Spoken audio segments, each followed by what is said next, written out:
થાય છે એના વિશે થોડુંક જણાવીશ, બરાબર? તો ધ્યાનથી સાંભળજો અને યાદ પણ રાખજો, બરાબર? તો પહેલા આપણે ચાલુ કરીએ આ કીબોર્ડથી.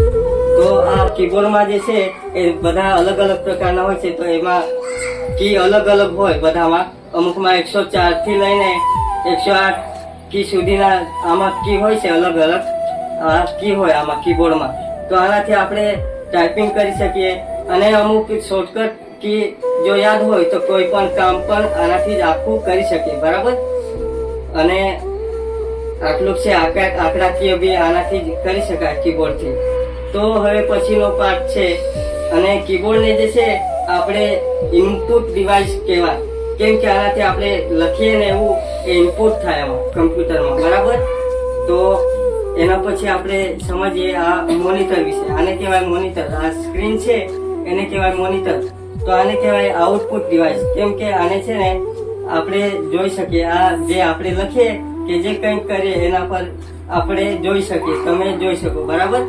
તો એને આઉટપુટ ડિવાઇસ કહેવાય. એટલે આમાં તો જોવાનું જ કામ આવે સ્ક્રીનમાં, બરાબર? એના પછી જે છે આ માઉસ છે. આ માઉસથી પણ આપણે અમુક કામ બધા જ કરી શકાય શોર્ટકટથી. આના 3 જે બટન છે એનાથી અલગ અલગ કામ કરી શકાય, બરાબર?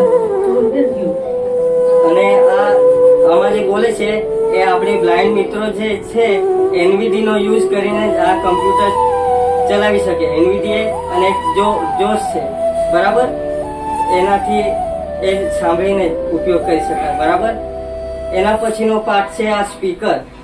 એના સ્પીકર આવે એને પણ આપણે આઉટપુટ ડિવાઇસ કહેવાય. એ કેમ કે આપણને અવાજ સંભળાવે છે, તો અવાજ બહાર નીકળે સ્પીકરમાંથી, તો આઉટપુટ કહેવાય, બરાબર? તો આપણે સ્પીકર વગર તો ચલાવી નહીં શકીએ બ્લાઇન્ડ, બરાબર? તો એના પછી જે આ ડિવાઇસ છે આનું મેન સીપીયુ, બરાબર?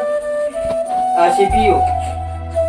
તો સીપીયુ જે છે એ કમ્પ્યુટરનું મગજ કહેવાય, કેમ કે આપણે જે કંઈ ઇનપુટ કરીએ આમાં બધું સીપીયુમાં આનું સ્ટોરેજ હોય એ સીપીયુમાં જ રહે.